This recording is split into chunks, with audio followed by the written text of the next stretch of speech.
Hello दोस्तों, नमस्कार। Study on YouTube channel पर आप सबका स्वागत है। मैं हूं आर डी प्रजापत और मैं लेकर आया हूं आज 15 मई 2020 के करंट अफेयर्स के वीडियो। दोस्तों, आज के करंट अफेयर्स की पीडीएफ आपको हमारे टेलीग्राम चैनल से डाउनलोड करनी है, जिसकी जो लिंक है वह वीडियो के डिस्क्रिप्शन में आपको मिल जाएगी। दोस्तों, आज के करंट अफेयर्स हमने आज एक मोटिवेशन कोट के साथ में रखा है, जो है कि विश्वास रखें, जीत आपकी ही होगी। जी हाँ दोस्तों, जो लक्ष्य आप अपना रहे हैं, जिस लक्ष्य के लिए आप कर्म कर रहे हैं, जो भी आप करना चाहते हैं, बस आप उसको मेहनत और लगन के साथ करिए। क्योंकि अगर आपका उसमें विश्वास नहीं है, आप बार बार विचलित होते हैं, तो वो लक्ष्य भी आपके लिए विचलित हो जाता है। वह भी आपसे उतना ही दूर जाता है जितना आपका विश्वास आपके कर्म से जाता है। तो इसलिए जो लक्ष्य निर्धारित करें, बस उसको विश्वास के साथ पूरा करते जाएं। बस इसी कोट के साथ में आज हम हमारा 15 मई का करंट अफेयर शुरू करते हैं। और आज का पहला इम्पोर्टेंट क्वेश्चन है कि हाल ही में जारी ग्लोबल एनर्जी ट्रांजिशन इंडेक्स में भारत का कौन सा स्थान है। दोस्तों, ऑप्शन है 70वां, 74वां और 75वां, इनमें से कोई नहीं। तो दोस्तों, भारत ने 74वां स्थान प्राप्त किया है ग्लोबल एनर्जी ट्रांजिशन इंडेक्स में, और ये इंडेक्स जारी किया है वर्ल्ड इकोनॉमिक फोरम ने। इसके और भी डिटेल्स अपन चेक कर लेते हैं। वर्ल्ड इकोनॉमिक फोरम ने ये 13 मई को जारी किया है ये इंडेक्स, और जिसमें भारत ने 74वां स्थान प्राप्त किया। भारत ने ऊर्जा सुरक्षा, विकास और पर्यावरणीय स्थिरता जैसे प्रमुख मापदंडों में सुधार करते हुए 74वां स्थान प्राप्त किया है। और ये इंडेक्स वर्ल्ड इकोनॉमिक फोरम ने अपनी WEF fostering effective energy transition 2020 report के तहत जारी किया है। ग्लोबल एनर्जी ट्रांजिशन इंडेक्स में स्वीडन ने पहला स्थान प्राप्त किया है। और वर्ल्ड इकोनॉमिक फोरम की बात करें तो 1971 में स्थापना हुई, मुख्यालय स्विट्जरलैंड में स्थित है, और इसके सीईओ हैं क्लाउस एम श्वाब। चलते नेक्स्ट इंपोर्टेंट क्वेश्चन की ओर। दोस्तों, दूसरा क्वेश्चन है कि हाल ही में अमेरिका ने भारत को कोविड-19 के लिए कितने मिलियन डॉलर की सहायता प्रदान करने की घोषणा की है। ऑप्शन है 2.6 million dollar, 3.6 million dollar, 4.5 million dollar. तो हाल ही में दोस्तों 3.6 मिलियन डॉलर की सहायता राशि अमेरिका ने जारी करने की घोषणा की है। इसकी डिटेल्स चेक करते हैं। इसके डिटेल्स में चेक करें तो देखते हैं दोस्तों कि हाल ही में अमेरिका के centre for disease control and prevention यानी CDC ने ये फंड भारत को देने के लिए घोषणा की है 12 मई 2020 को। और ये फंड जो है कोविड-19 के प्रसार को रोकने, भारत में लैब और अस्पतालों में सुधार के लिए दिया जा रहा है। हाल ही में CDC ने कोविड-19 से संबंधित जो चिकित्सक और अस्पताल कर्मचारी हैं, उनको भारत में प्रशिक्षण भी प्रदान किया है। अमेरिका की बात कर लेते हैं। राजधानी वाशिंगटन DC है, और यहाँ के राष्ट्रपति डोनाल्ड ट्रंप हैं। मुद्रा अमेरिकी डॉलर है। थर्ड, हाल ही में PM केयर्स फंड से कितने करोड़ रुपए कोविड-19 से लड़ने के लिए जारी किए गए हैं। ऑप्शन से 2100 करोड़ रुपए, 3100 करोड़ रुपए और 4100 करोड़ रुपए। तो दोस्तों, हाल ही में 3100 करोड़ रुपए PM केयर फंड से कोविड-19 से लड़ने के लिए जारी किए हैं, और ये 3 तरह से खर्च किए जाएंगे। पहला 2100 करोड़ रुपए, जो कि 50,000 वेंटिलेटर हमारे देश के जो सरकारी अस्पताल हैं उनके लिए खरीद रहे हैं। 1000 करोड़ रुपए प्रवासी और गरीब परिवारों की सहायता के लिए। 100 करोड़ रुपए कोविड-19 से संबंधित वैक्सीन विकसित करने के लिए खर्च किए जाएंगे। PM केयर्स फंड की बात करें दोस्तों, तो PM केयर्स फंड की पूरी जो फुल फॉर्म है वो है the prime ministers citizen assistance and relief in emergency situation fund. PM cares के जो अध्यक्ष PM केयर्स फंड की जो अध्यक्षता कर रहे हैं वो प्रधानमंत्री नरेंद्र मोदी कर रहे हैं, और इसके अन्य सदस्यों में गृह मंत्री, रक्षा मंत्री और वित्त मंत्री शामिल है। चलते हैं हमारे फोर्थ क्वेश्चन की ओर। किस योजना के तहत हरियाणा और जम्मू कश्मीर 2022 तक सभी घरों को नल कनेक्शन प्रदान कर देंगे। ऑप्शन है जल जीवन मिशन, जल ही जीवन मिशन, स्वस्थ जल मिशन, इनमें से कोई नहीं।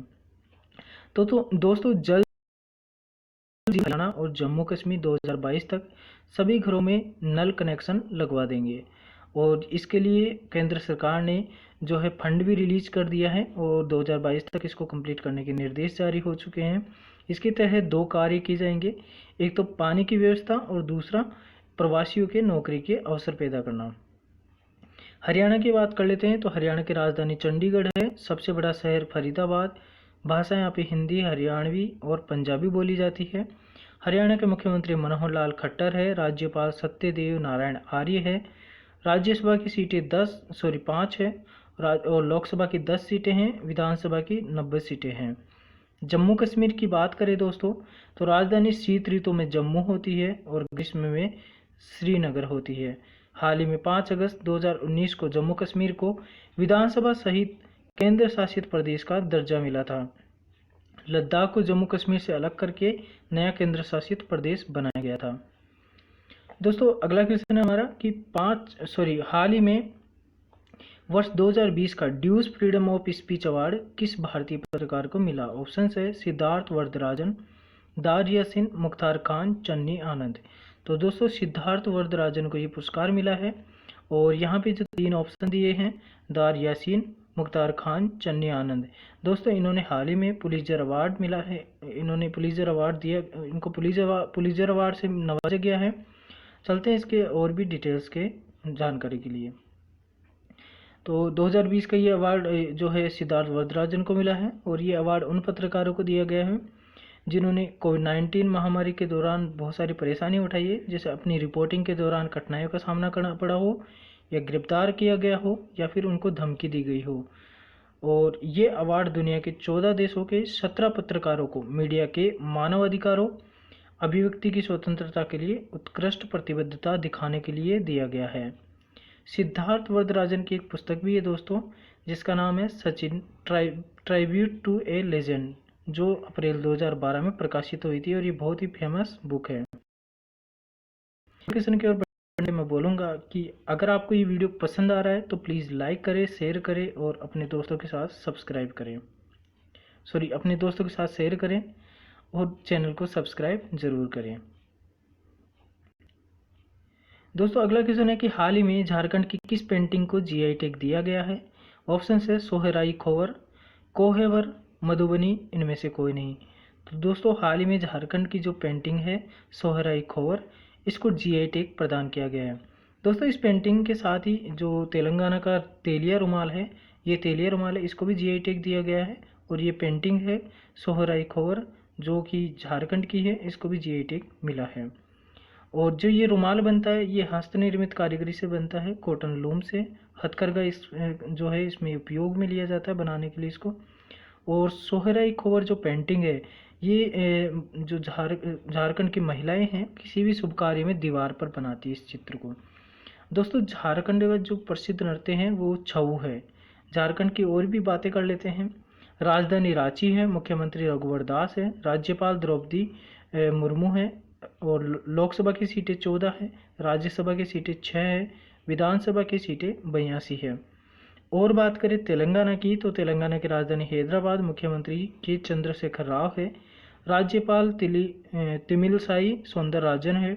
लोकसभा में सीटें 17, राज्यसभा में सीटें 17, विधानसभा में 119 सीटें और विधान परिषद में 140 सीटें। तो चलते हैं दोस्तों हमारे अगले 7वें क्वेश्चन की ओर। खेल रत्न सम्मान के लिए हाल ही में national rifle association of India यानी कि NRAI ने किसका नाम भेजा है? किसके लिए दोस्तों? खेल रत्न के लिए। ऑप्शन है अंजुमन मुदगिल, भवानी देवी, जसपाल राणा, इनमें से कोई नहीं। तो दोस्तों अंजुम मुदगिल को खेल रत्न अवार्ड के लिए national rifle association of India ने नॉमिनेट किया है और इसका नाम मंत्रालय में भेजा गया है। ये वर्ल्ड में 2 नंबर की खिलाड़ी है मुदगिल और ये क्या है? राइफल शूटर है दोस्तों। इन्होंने IFSL वर्ल्ड कप में मुदगिल ने क्या है सिल्वर मेडल जीता था और पिछली बार जो बीजिंग और म्यूनिक में वर्ल्ड कप हुए थे उनमें भी उन्होंने दिव्यांश के साथ में मिक्स्ड डबल्ड गोल्ड जीता था। और इन्होंने टोक्यो ओलंपिक के लिए 10 मीटर एयर राइफल इवेंट के लिए भी कोटा हासिल कर लिया है। दोस्तों और भी अवार्ड की बात करें तो द्रोणाचार्य अवार्ड की बात करें तो यहाँ पे जो पिस्टल कोट जसपाल है इनका नाम दोबारा से सिफारिश किया जा रहा है। इनको पहले भी द्रोणाचार्य अवार्ड के लिए नॉमिनेट किया गया था और NRAI ने पिस्टल शूटर के चैंपियन सौरभ चौधरी, अभिषेक वर्मा, मनु भाकर के अलावा राइफल शूटर एलावेनिल वलारिवन का नाम भी अर्जुन अवार्ड के लिए नॉमिनेट किया है। अर्जुन अवार्ड या फिर खेल रत्न, ये जो अवार्ड है ये जनवरी 2016 से दिसंबर 2019 के बीच जो प्रदर्शन हुआ इन खिलाड़ियों के द्वारा उसके आधार पर दिया जाएगा।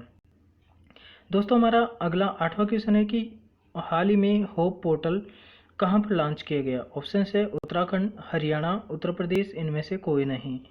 तो दोस्तों हाल ही में होप पोर्टल उत्तराखंड सरकार के द्वारा लॉन्च किया गया। यहाँ के जो मुख्यमंत्री है त्रिवेंद्र सिंह रावत, इन्होंने ये होप पोर्टल का लोकार्पण किया है। ये जो होप पोर्टल है इसका कार्य क्या होगा, उद्देश्य क्या होगा, तो ये रोजगार के जो है अवसर प्रदान करने के लिए बनाया गया है पोर्टल। और इस पोर्टल के माध्यम से उत्तराखंड के लोग तथा उत्तराखंड से बाहर काम करने वाले प्रवासी लोग भी जुड़ सकेंगे। उत्तराखंड की और बात करें तो 1 नवंबर 2000 को स्थापना हुई। देहरादून इसकी राजधानी है। मुख्यमंत्री त्रिवेंद्र सिंह रावत और राज्यपाल बेबी रानी मौर्य हैं। और विधानसभा में 71 सीट, लोकसभा में 5, राज्यसभा में 3 सीटें हैं। उत्तराखंड के उत्तर में तिब्बत, पूर्व में नेपाल, पश्चिम में हिमाचल और दक्षिण में उत्तर प्रदेश की सीमाएं लगती है। दोस्तों हमारा 9वां क्वेश्चन है कि ब्रिक्स देशों के न्यू डेवलपमेंट बैंक ने कोरोना वायरस महामारी से लड़ने के लिए भारत को कितने डॉलर का कर्ज दिया है। ने कितने डॉलर का जो है कर्ज दिया है। उसके ऑप्शन से 1 अरब डॉलर, 2 अरब डॉलर, 3 अरब डॉलर, इनमें से कोई नहीं। तो दोस्तों 1 अरब डॉलर का कर्ज जो है न्यू डेवलपमेंट बैंक भारत को दे रहा है। ये ब्रिक्स देशों का जो न्यू डेवलपमेंट बैंक है ये कोरोना वायरस जो महामारी चल रही है इससे लड़ने के लिए ये कर्ज लिया जा रहा है। न्यू डेवलपमेंट बैंक की स्थापना 15 जुलाई 2014 को ही मुख्यालय शंघाई चीन में और अध्यक्ष KV कामत है। दोस्तों ब्रिक्स देशों की बात हो रही तो ब्रिक्स में BRICS यानी B मतलब ब्राज़ील, R मतलब रूस, I मतलब इंडिया यानी भारत और C मतलब चीन और S मतलब साउथ अफ्रीका। दोस्तों हमारा अगला 10वां क्वेश्चन है कि हाल ही में किस देश ने अपनी एक सड़क का नाम टैगोर स्ट्रीट रखा है। ऑप्शन है रूस, इजराइल, जापान, इनमें से कोई नहीं। तो दोस्तों हाल ही में टैगोर जी के जन्म दिवस पर इजराइल ने अपने जो एक स्ट्रीट है तेल अवीव स्ट्रीट, उस स्ट्रीट का नाम बदल करके टैगोर स्ट्रीट रख दिया। और उनका जो ये जन्म दिवस था वो 159वां जन्म दिवस था। इसी मौके पर ये टैगोर स्ट्रीट नाम दिया गया उस गली को। टैगोर जो है जयंती वो 7 मई 2020 को मनाई गई है। इजराइल की बात कर लेते हैं तो ये दक्षिण पश्चिमी एशिया का देश है। राजधानी यरूशलेम है। राष्ट्रपति रेवेन रेवलिन है। प्रधानमंत्री बेंजामिन नेतन्याहू है। और इजराइल की जो मुद्रा है वो है इजरायली नई शेकेल। दोस्तों हमारा जो अगला 11वां क्वेश्चन है वो कि हाल ही में शंघाई सहयोग संगठन की ऑनलाइन बैठक में भारत से किसने हिस्सा लिया। विदेश मंत्री, गृह मंत्री, प्रधानमंत्री, इनमें से कोई नहीं। तो दोस्तों ये विदेश मंत्रियों की बैठक थी और इस विदेश मंत्रियों की बैठक में हमारे देश के जो विदेश मंत्री है इन्होंने इसमें हिस्सा लिया। इसकी डिटेल्स चेक कर लेते हैं। हमारे जो विदेश मंत्री है S जयशंकर, इन्होंने 13 मई 2020 को शंघाई सहयोग संगठन के जो विदेश मंत्रियों की बैठक हुई उसमें पार्टिसिपेट किया। और इस बैठक में कोविड-19 से संबंधित परेशानियों और आपसी सहयोग की बात हुई। और इसके अलावा सेंट पीटर्सबर्ग में यानी रूस में जो SCO शिखर सम्मेलन की तैयारी की भी चर्चा हुई। जो ये शिखर सम्मेलन है वो 9 से 10 जून 2020 को आयोजित किया जाएगा। और कहाँ पर, रूस में।